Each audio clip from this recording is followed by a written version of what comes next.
শুভ সকাল। কলেজের ব্যবসায় শিক্ষা শাখার ছাত্রদের স্বাগত জানাই আমার অনলাইন সেশনে। আমি আপনাদের সায়ন স্যার, যথারীতি ম্যানেজমেন্ট প্রথম পত্রের নতুন একটি অনলাইন ক্লাস নিয়ে আপনাদের সাথে যুক্ত হলাম। আশা করছি সবাই খুব ভালো আছেন। তো আমরা বিগত কয়েকটি ক্লাস আমরা কিন্তু অধ্যায় 9 শুরু করেছি, আমাদের ব্যবসায় সহায়ক সেবা এই অধ্যায়। তো এখান থেকে কিন্তু আমরা ব্যবসায় সহায়ক সেবা সম্পর্কে, কেন সহায়ক সেবা গুরুত্বপূর্ণ এবং বেশ কিছু সহায়ক সেবা প্রতিষ্ঠান নিয়ে আমরা কথা বলেছি ইতিমধ্যেই। তো আজকে আমরা মূলত আলোচনা করব কিছু, গত ক্লাসেও আমরা কিন্তু এটাই আলোচনা করেছিলাম যে কয়েকটি সহায়ক সেবা প্রতিষ্ঠান সম্পর্কে। তো আজকে মূলত আমরা দুটি সহায়ক সেবা প্রতিষ্ঠান নিয়ে কথা বলবো, দুই ধরনের মূলত। একটা বেসরকারি সংস্থা, অর্থাৎ এখানে আমরা বেশ কয়েকটি এনজিও নিয়ে কথা বলবো।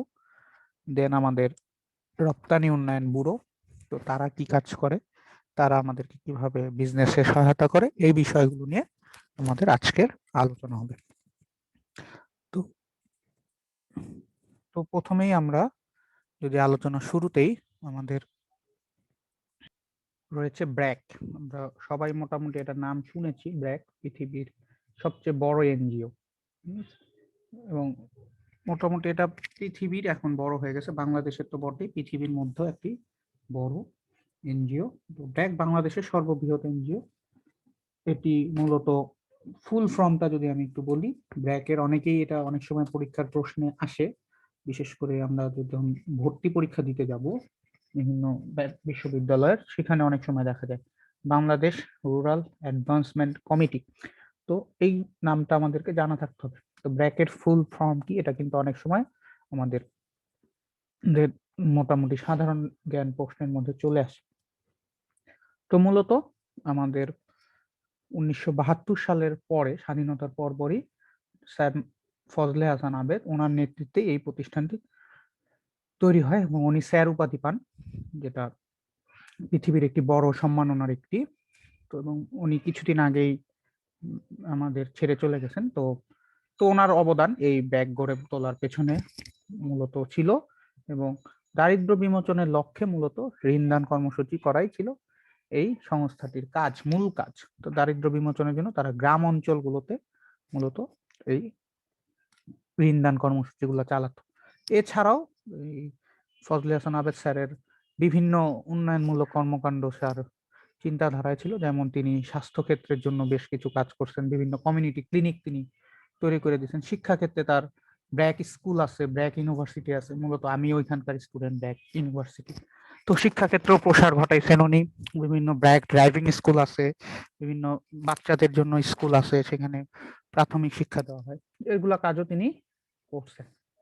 তো বাংলাদেশে মূলত সকল জেলায় এই প্রতিষ্ঠানটি রয়েছে এবং 2017 সালের একটা হিসাব অনুযায়ী তো মোটামুটি 1,69,কোটি 1,69,719 কোটি, তার মানে মোটামুটি 1,70,000,000 কোটি টাকা, 1,70,000,000 মতন তিনি ঋণ বিতরণ দিয়েছেন, এবং যা মূলত মোটামুটি প্রায় 64,83,486 জন, মানে অ্যারাউন্ড 65 লাখ লোক বাংলাদেশের এই সুবিধাটা পাইছে, যার মধ্যে বেশিরভাগই ছিল মহিলা সুবিধাভোগী।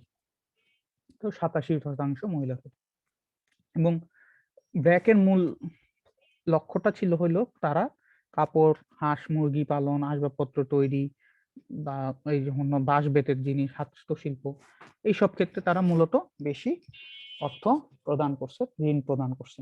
বিভিন্ন তারা প্রশিক্ষণ কেন্দ্র গড়ে তোলে, তারা বিভিন্ন সময় যুবক যুব মহিলাদেরকে বিভিন্ন বিষয়ে ব্যবসায়িক বিভিন্ন সেন্স গুলা তাদের মধ্যে গ্রো করাইছে।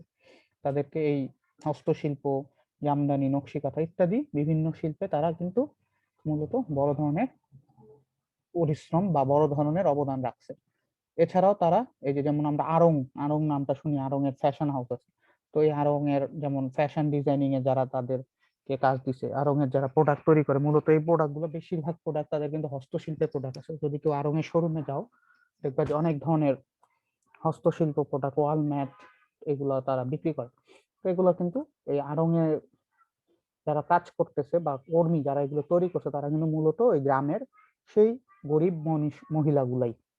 এছাড়া আড়ং দুধ, তো তারা ডেইরি ফার্মটাকে গুরুত্ব দিচ্ছে, ব্র্যাক চিকেন, তো তারা ওই যে গো মুরগির খামার এগুলা গড়ে তুলতেও তারা কিন্তু এখানেও বিশেষ ভূমিকা রাখছে। এবং এই আড়ং বা ব্র্যাকের সীমানা কিন্তু এখন সারা পৃথিবী জুড়ে। এবং আমি প্রথমে বলছি এটা বাংলাদেশ সহ পৃথিবীর মধ্যে এখন একটা সবচেয়ে বড় এনজিও, পৃথিবীর মধ্যে সবচেয়ে বড় একটা এনজিও এখন ব্র্যাক। তো এরা কিন্তু এই যে বিজনেস ফিল্ডেই কিন্তু অনেক উন্নয়ন ঘটাইছে, অনেক মহিলারা স্বাবলম্বী হয়েছে এই ব্র্যাকের সহায়তায়। এছাড়া আরো কিছু আমাদের দেশে আরো কিছু এনজিও আছে যেখানে আমরা এখানে গ্রামীণ ব্যাংকের কথাও আসে, কিন্তু আমাদের বইগুলো গ্রামীণ ব্যাংকটাকে এখানে রাখে নাই সেভাবে, তো আমি আসলে গ্রামীণ ব্যাংকটাকে সেভাবে আনি নাই। অনেক বইতে গ্রামীণ ব্যাংক সম্পর্কেও বর্ণনা আছে। তো গ্রামীণ ব্যাংকও কিন্তু মূলত আমাদের ডক্টর মোহাম্মদ ইউনূস তার নেতৃত্বে গড়ে ওঠে, এবং এটাও মূলত কিন্তু ওই গ্রামীণ দুস্থ নারীদের জন্যই তৈরি করা হয়। তারাও বিভিন্ন বড় বড় প্রজেক্ট করছে, যেই কারণেই কিন্তু ডক্টর মোহাম্মদ ইউনূস আজকে নোবেল বিজয়ী। তো আরেকটা ফাউন্ডেশন আমরা জানি আশা, আশা ফাউন্ডেশন, যাতে আমরা ইংলিশে, এটারও আমাদের ফুল ফর্মটা জানা থাকা ভালো।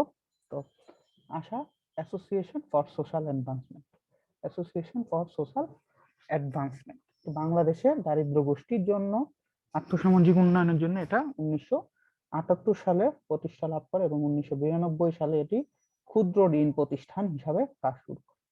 আশার মূলত উদ্ভাবনমূলক স্বল্প ব্যয় সাপেক্ষে টেকসই ঋণদান কর্মসূচি বাংলাদেশে বিশেষ পরিচিতি লাভ করে। অর্থাৎ তারা অল্প সময়ের মধ্যে কিভাবে খুব বেশি টেকসই ক্ষুদ্র ক্ষুদ্র ঋণ দেওয়া যায় মানুষকে, সেটা তারা চেষ্টা করে।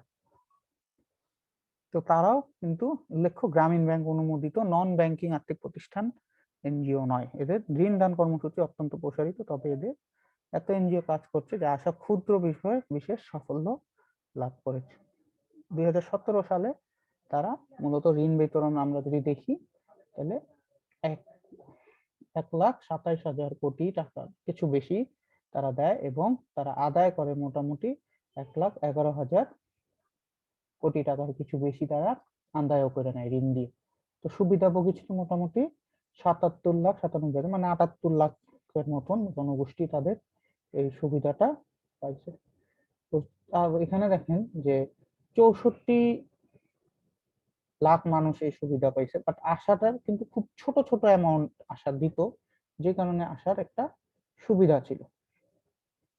মহিলার সংখ্যা ছিল প্রায় 71,000-71,000-এর উপরে, 7,13,000-এর উপরে, মানে প্রায় 7,15,000-এর মতো। তো গ্রামীণ জনপদে ক্ষুদ্র ক্ষুদ্র ব্যবসায়ী ক্ষুদ্র ক্ষুদ্র ঋণ সহায়ক সেবা দিয়েছে। বাংলাদেশের বাইরে ছাড়াও বিভিন্ন দেশেই এই আশা ফাউন্ডেশন কিন্তু আছে, বা আশার এই মাইক্রো ফাইন্যান্সিং রয়ে গেছে।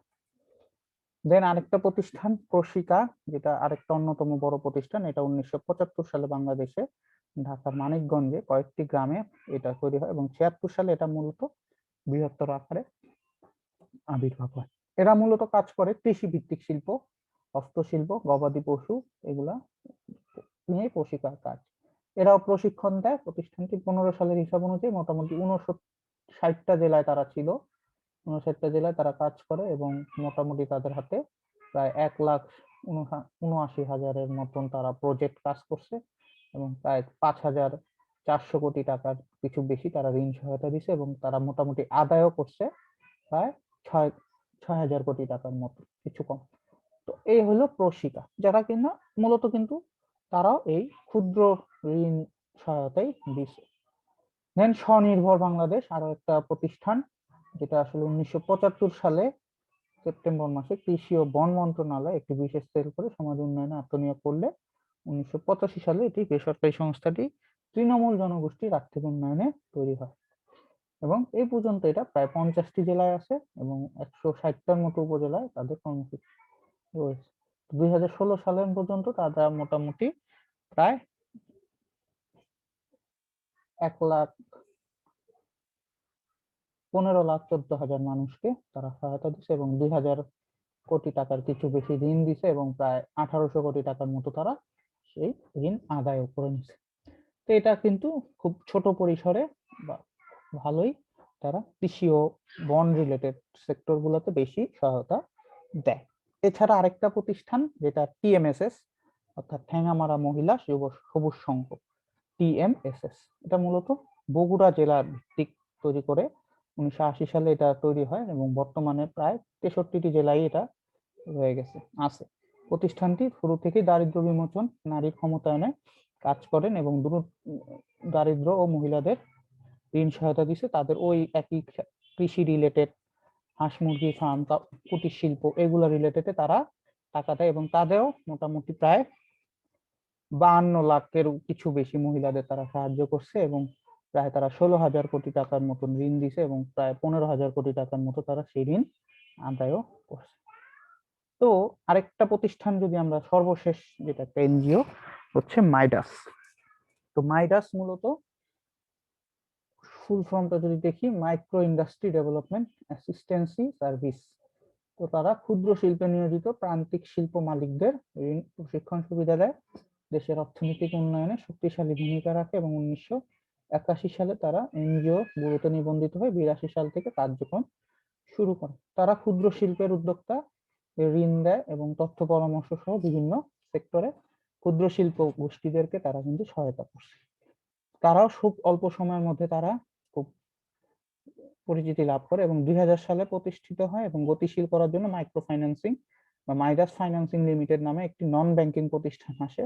এটা 6টি কার্যক্রমের মধ্যে মাইডা কর্মসূচির অধীনে প্রায় 50,000 থেকে প্রায় 10 লাখ টাকা পর্যন্ত তারা ঋণ দেয়। এছাড়া তারা এসিটি কর্মসূচির আন্ডারে ক্ষুদ্র প্রতিষ্ঠানগুলোকে ঋণ দেয়। তো মূলত মাইডাস ক্ষুদ্র ঋণ শিল্প প্রতিষ্ঠানগুলো তারা একটু মানে কুটিরের থেকে একটু বড়।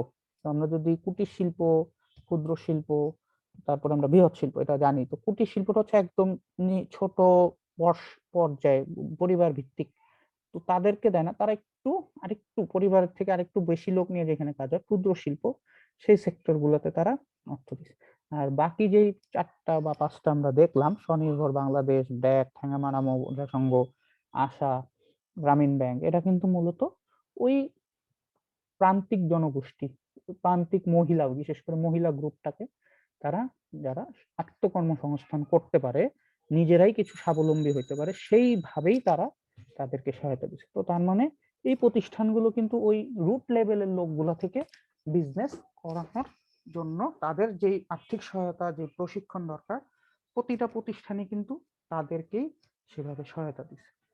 মূলত আর্থিক সহায়তাটাই মূল ছিল এখানে, তার পাশাপাশি তারা বিভিন্ন প্রশিক্ষণ ভিত্তিক সহায়তাও প্রদান করছে। যে কটা আমরা এনজিও বললাম, তারা কিন্তু সবাই এভাবে করে কাজ করছে এবং এনজিও গুলায় খুব ব্যবসা ক্ষেত্রে ব্যাপক ভূমিকা রাখছে। আমাদের দেশে ব্র্যাকের ভূমিকা, গ্রামীণ ব্যাংকের ভূমিকা, প্রশিকের ভূমিকা অস্বীকার করার মতোই না।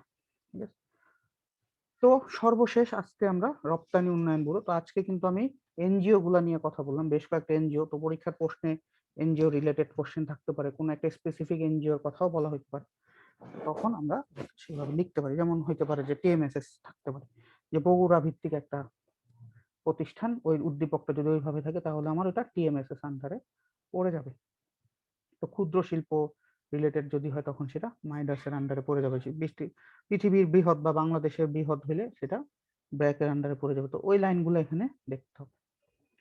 দেন আমরা আজকে সর্বশেষ টপিক যেটা দেখবো, রপ্তানি উন্নয়ন ব্যুরো। তো এটা হচ্ছে রপ্তানি আয় বাড়াতে, আমরা যে বাংলাদেশ থেকে বিদেশে পণ্য রপ্তানি করি, তো এই ভিত্তিটা বা এই রপ্তানি পরিমাণটা বাড়ানোর জন্য যেই প্রতিষ্ঠান, এটা হচ্ছে সরকারি মালিকানাধীন এটা, এবং আধা স্বায়ত্তশাসিত, অর্থাৎ গভর্নমেন্ট প্রতিষ্ঠান বাট কিছুটা প্রাইভেটলি ম্যানেজমেন্ট করে।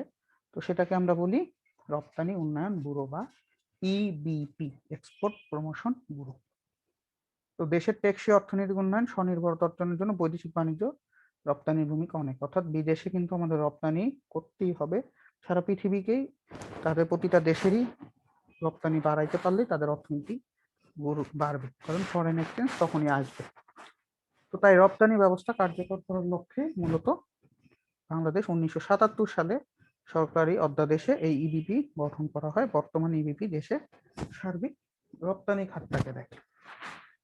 তারা বিভিন্ন কাজ করে উন্নয়নের জন্য, যেমন আন্তর্জাতিক মেলা আয়োজন, রপ্তানিযোগ্য বিভিন্ন পণ্যের বাজার বৃদ্ধি করার লক্ষ্যে তারা বিভিন্ন প্রচার করানোর জন্য রপ্তানি ব্যুরো বিভিন্ন সময় আন্তর্জাতিক মেলার আয়োজন করে, যেখানে বিভিন্ন কোম্পানির উৎপাদকরা যারা বানায় তারা যায়, রপ্তানিকারকরা যায় সেই মেলাটা প্রদর্শনী করে তাদের প্রোডাক্ট গুলো, যাতে কাস্টমাররা দেখে। বিক্রয় ও প্রদর্শন কেন্দ্র স্থাপন, বিদেশে অবস্থিত বাংলাদেশি বিভিন্ন দিক দূতাবাসগুলো আছে, সেখানে রপ্তানিযোগ্য পণ্যর বিক্রি ও প্রদর্শনী কেন্দ্র অথবা একটা ওই কেন্দ্রগুলার মানে যে এম্বাসি গুলো আছে আমাদের, তার নিচে একটা ফ্লোর নিয়ে তারা একটা সেন্টার করলো, যেখানে তারা ওইখানে বাংলাদেশি প্রোডাক্ট গুলাকে পিকচারাইজ করে, বাংলাদেশি কালচারটাকে পিকচারাইজ করে, ওই প্রোডাক্ট গুলো তারা ওইখানে রাখে। যেমন ইউভুক্ত অর্থাৎ ইউরোপীয় ইউনিয়নে যে দেশগুলো আছে, তো তাদের গুরুত্বপূর্ণ শহরে তারা কিন্তু বাংলাদেশি প্রোডাক্ট গুলোকে প্রদর্শনী এবং স্থায়ীভাবে বিক্রি করার জন্য কিন্তু একটা দোকানের মতো বা বিক্রয় কেন্দ্র আছে। তো বাণিজ্য মেলার আয়োজন, তো আমাদের দেশে যে প্রতি বছর বাণিজ্য মেলা হয়, তো সেখানে সেটা আয়োজনও কিন্তু রপ্তানি উন্নয়ন ব্যুরো করে থাকে। তাহলে সেখানে তারা বিদেশি যারা ক্রেতা তাদেরকে আমন্ত্রণ জানায়, তারা আসে। আবার অনেক ফরেন বিজনেস বা ফরেন প্রোডাক্টও কিন্তু ওই বাণিজ্য মেলায় বিক্রি হয়, তাতে দুই দেশের মধ্যে একটা যাতে মেলবন্ধন হয়। বিভিন্ন সময় মহিলাদের ক্ষেত্রে পাকিস্তানি ড্রেস, পাকিস্তানি চুড়ি, ছেলেদের ক্ষেত্রে এরকম বিভিন্ন দেশের প্রোডাক্ট আসে। ব্যবসায়ের চুক্তি সম্পাদন, রপ্তানি ব্যুরো বিশ্বের প্রতিটি দেশ বা ভিন্ন দেশের সাথে রপ্তানি যত চুক্তি হয় সেখানে সেই চুক্তিতে তারা সেখানে উপস্থিত থাকে এবং চুক্তি সহায়তা করে, যে কোম্পানির সাথে চুক্তি হবে সেই কোম্পানিকে তারা সহায়তা করে। দেন ব্যবসায় তথ্য সরবরাহ বা তথ্য সংগ্রহ, তারা বিভিন্ন সময় বাণিজ্য তথ্য কেন্দ্র বা প্রকাশনী ম্যাগাজিন বের করে, সেখানে তারা বিভিন্ন দেশের পণ্য রপ্তানি, কোন প্রোডাক্টের চাহিদা বেশি, কোন প্রোডাক্ট গুলো রপ্তানি বেশি হয়, আমাদের দেশের রপ্তানির রেট কেমন, এই বিভিন্ন তথ্যগুলা তারা আয়োজন বা তারা বই আকারে বা ম্যাগাজিন আকারে প্রকাশ করে, এবং যে কোনো সময় যে কারো তথ্য লাগবে সেখানে তারা তথ্য কেন্দ্রে সেই ইনফরমেশন গুলো প্রোভাইড করে। দেন আমদানি অনুমতি সংগ্রহ, রপ্তানিযোগ্য পণ্যের কাঁচামাল আমদানিতে উৎপাদকদের জন্য আমদানি অনুমোদন সহায়তা। অর্থাৎ আমাদের যদি কোনো প্রোডাক্ট বানিয়ে বিক্রি করতে হয় বাইরের বিশ্বে, তো কিছু জিনিস তো আমাদের কাঁচামাল কিনে আনতে হবে, তো সেই কাঁচামাল কিনে আনার জন্য এই অনুমোদন বা অনুমতি সেটাও এই ইবিপি দেয়। দেন উপাত্ত তথ্য সরবরাহ, ইবিপি আমাদের আমদানি রপ্তানি নীতিগুলা তৈরিতে সরকারকে বিভিন্ন সময় তথ্য প্রদান করে, নতুন নীতি চেঞ্জ করতে হলে সরকার তাদের সাহায্য নেয়, তো তারা এই নীতির বিভিন্ন দিকগুলা বিশ্লেষণ করে, নতুন কোনো নীতি আসলে নতুন কোনো আইনের জন্য তারা সেখানে বিশ্লেষণ করে। অর্থসংস্থান, বিভিন্ন সময় রপ্তানি বাণিজ্যে সহায়তার লক্ষ্যে তারা অল্প সুদে কোম্পানি যারা বিক্রি করবে বা বাইরের দেশে তাদেরকে ঋণ সহায়তা দেয়। যে কেউ সাপোজ এই ধরো যে নকশি কাঁথা বিক্রি করবে, ধরো 10,000 পিস নকশি কাঁথা আমেরিকা কিনতে চাই, তো এই নকশি কাঁথা কেনার জন্য বা বানানোর জন্য যে কাপড় দরকার সেটা ধরো আসবে চায়না থেকে, বা সুতা দরকার সেটা আসবে ইন্ডিয়া থেকে, তো এই সুতা আনার জন্য কারো যদি অর্থের দরকার হয় তখন এই ইবিপি তাকে সেই অর্থ দিয়ে দেয় বা সহায়তা দেয়, এবং এটা খুব অল্প সুদে। যেমন রপ্তানি নিশ্চয়তা প্রকল্প দেয়, এক্সপিএল, এর মাধ্যমে তারা আয়কর রেয়াত পাওয়া যায়, অর্থাৎ এর উপরে ট্যাক্সও দিতে হয় না। সেমিনার আয়োজন, ইবিপি বিভিন্ন সময় সেমিনার আয়োজন করে এক্সপার্টদেরকে নিয়ে, বিদেশি সংস্থাদেরকে নিয়ে, দেশীয় সংস্থাগুলো থাকে, এবং পুরস্কার, তো প্রতি বছর রাষ্ট্রপতি পদক, রপ্তানি ক্ষেত্রে কারা ভালো করলো, তো এরকম একটা সনদ দেয়, যেটাকে আমরা বলি সিআইপি, কমার্শিয়াল ইম্পর্টেন্ট পার্সন। তো সিআইপি বাংলাদেশ থাকে, তো সিআইপি একটা কিন্তু বড় খেতাব আমাদের দেশের হিসাবে, ঠিক আছে। সে সিআইপি বিজনেসম্যান, তাকে কিন্তু একটা আলাদা চোখে দেখা হয়। তো এই সনদটা দেখায় যে সে এক্সপোর্টে কতটা ভালো করছে বলেই সে কিন্তু ওই সিআইপি সম্মানটা পাইছে বা ওই প্রতিষ্ঠানটা পাইছে। তো এটা কিন্তু মূলত ব্যবসায়ীদেরকে উৎসাহিত করে যে আমি ওই ওই ডিগ্রিটা বা ওই সার্টিফিকেটটা পাইতে চাই বা ওই অ্যাওয়ার্ডটা পাইতে চাই। তো মূলত এগুলা হচ্ছে আমাদের ইবিপি বা এক্সপোর্ট প্রমোশনাল ব্যুরোর কাজ, বা এদের মূলত এইভাবেই তারা আমাদের বিজনেস গুলোকে সহায়তা দিতেছে, অর্থাৎ এক্সপোর্ট রিলেটেড সহায়তা গুলাই কিন্তু তারা দিয়ে থাকে। তো আজকের লেকচারটা এখানেই শেষ করব, আগামী লেকচারে আমি এই চ্যাপ্টারটা শেষ করে দিব, আমাদের কিছু আন্তর্জাতিক সংস্থা নিয়ে আমরা আগামী লেকচারটা দিব। মূলত এই চ্যাপ্টার থেকে কিন্তু প্রশ্ন আসলে আমাদের সেই এই অর্গানাইজেশন গুলার কাজ ভিত্তিক উদ্দীপক আসবে। তো রপ্তানি উন্নয়ন ব্যুরো পণ্যের বাজার কিভাবে সৃষ্টি করে, যেমন মেলার আয়োজন, এখানে পণ্য প্রদর্শনী, দেন বিক্রয় কেন্দ্র স্থাপন, তারপরে বিভিন্ন এই ২টা মেলার আয়োজন, আন্তর্জাতিক মেলা, সেমিনার এইগুলা কিন্তু তাদের আন্তর্জাতিক না। তো এই ৩-৪টা যে পয়েন্ট গুলো আসলে রপ্তানি বৃদ্ধির জন্য করে মানে প্রমোশনাল যে কাজগুলা সেগুলাই দিতে হবে। দেন এনজিওর কার্যক্রম আমাদের দেশে কতটা। তো ওভারঅল আমরা ৫টা-৬টা এনজিও নিয়ে আমি কথা বলছি। তো এই এনজিও গুলা যে কাজগুলা করতেছে, তো আমরা একটা সামারি আমাদের এই প্রশ্নটায় দিতে হবে যে কতটা গুরুত্বপূর্ণ। সেক্ষেত্রে আমরা কিন্তু বেশ কিছু সময় আমরা কিন্তু স্ট্যাটিস্টিক্স ২-১টা মনে রাখতে চেষ্টা করব। যেমন আমরা চেষ্টা করব সাপোজ বড় প্রশিকারটা আমরা মনে রাখতে পারি যে ১৫ সালের হিসাব অনুযায়ী বা আষাঢ়টা বা ব্র্যাকেটটা এই ৩-৪টা যেকোনো যদি আমরা এই ফিগার গুলো দিয়ে একটা মনে রাখতে পারি তো টিচার খুব ভালো মার্কস দিবে। যেকোনো বোর্ড পরীক্ষায় যদি আমরা লিখি, টেস্ট পরীক্ষায় যদি আমরা লিখি ভালো মার্কস। কারণ গুরুত্বটার সাথে আমি সাপোর্টিং কথা বলতেছি। তখন টিচার দেখবে না এই ছেলেটা বা সে এই ফিগার গুলা লিখতেছে তার মানে সে সাপোর্ট করতেছে যে আসলেই এটার প্রয়োজনীয়তা আছে, গুরুত্বপূর্ণ এবং কতটা বাংলাদেশ উপকৃত হইছে সেটা সে ওই ফিগার দিয়ে বুঝাই দিছে। তো সবাই ভালো থাকো, সুস্থ থাকো। সবাইকে অসংখ্য ধন্যবাদ। আগামী ক্লাসে আবার তোমাদের সাথে যুক্ত হব এই আশাই করছি। সবাই ভালো থাকো।